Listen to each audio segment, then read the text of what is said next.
Madam ఇప్పుడు మనము డయాబెటీస్లో జనరల్గా మాట్లాడుకున్నాం కదా, ఇక ఫీమేల్స్లో వచ్చే డయాబెటీస్ గురించి. ఫీమేల్స్లో ఎక్కువగా ఈ హార్మోనల్ ఇన్బ్యాలెన్సెస్ ఇవన్నీ ఉంటాయి కదా, వన్స్ షుగర్ వస్తే వాళ్ళకి థైరాయిడ్ మిగతా అన్ని సమస్యలు వచ్చేస్తాయా లేకపోతే ఎలా ఉంటుంది? షుగర్కి ఏమీ లింగభేదం లేదు, అంతేనా? కాకపోతే హార్మోన్స్ అందరికీ ఈక్వలే ఉంటాయి. ఆడవాళ్ళ సమస్యలు ఎక్కువ బయటపడుతుంటాయి అన్నమాట. అయితే ఇది చైల్డ్హుడ్ ఒబెసిటీని మనము కాపాడినట్లయితే డయాబెటీస్ నుంచి బయటపడవచ్చు.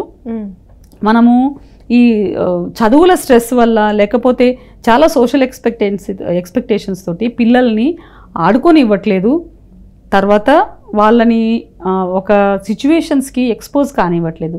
దానివల్ల ఏమవుతుందంటే ఒక వయసు అంటే యుక్త వయసు వచ్చేటప్పటికి వాళ్ళు సమస్యలతో పోరాడుతున్నారే తప్ప వాళ్ళకి కావాల్సిన జీవితాన్ని అనుభవించట్లేదని నా పర్సనల్ అభిప్రాయము.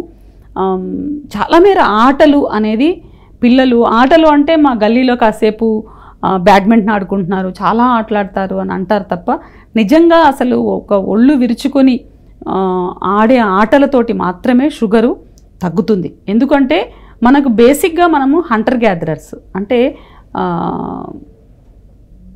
ఆహారం కోసమని శ్రమించి ఆహారాన్ని సంపాదించుకొని తినే దగ్గర నుంచి మనం ఇప్పుడు ఆహారం ఏమి అంటే అవసరం లేకుండా కూడా ఆహారం అవైలబిలిటీ ఉన్న స్థాయికి వచ్చాం కదా.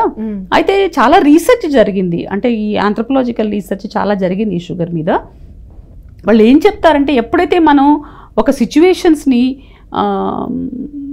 ఫేస్ చేయడము అనేది చిన్నప్పటి నుంచి మనము ఎక్స్పోజ్ అంటే అది మనం నేర్చుకోము, అప్పుడు మనకి ఈ ఇన్సులిన్ రెసిస్టెన్స్ అనేది బాగా పెరుగుతుంది అని ఒక పరిశోధనలో తేలింది.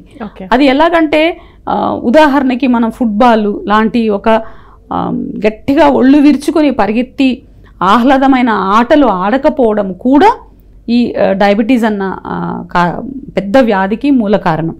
ఎందుకంటే ఒక స్ట్రెస్ని మనము ఎక్స్ప్రెస్ చేసుకోలేకపోవడము అనేది ఒక చాలా పెద్ద వ్యాధి.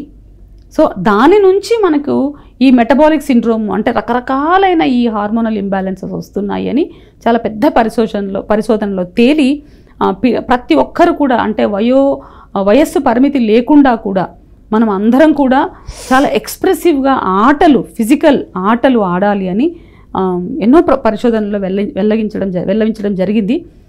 కాబట్టి మనం ఫస్ట్ బాగా ఎక్స్ప్రెసివ్గా ఆడడము, పాడడము, నృత్యం చేయడము, అంటే ఎమోషన్స్ని ఎప్పుడైతే మనం ఎక్స్ప్రెస్ చేయగలమో రకరకాల కళల ద్వారా రకరకాల వ్యాయామాల ద్వారా, అప్పుడు మనకు ఈ స్ట్రెస్ అనేది అది ఎండోజెనిక్ స్ట్రెస్ కావచ్చు, ఎక్స్ట్రోజెనిక్ స్ట్రెస్ కావచ్చు, బాగా తగ్గుతుందన్నమాట. దానివల్ల శరీరానికి విశ్రాంతి దొరుకుతుంది, మానసిక ఉల్లాసం దొరుకుతుంది. కాబట్టి మనకు ఈ ఇన్సులిన్ రెసిస్టెన్స్ అంటే ఈ షుగర్ వ్యాధికి మూలమైన ఆ ఇన్సులిన్ రెసిస్టెన్స్ని శరీరము తట్టుకోగలుగుతుంది.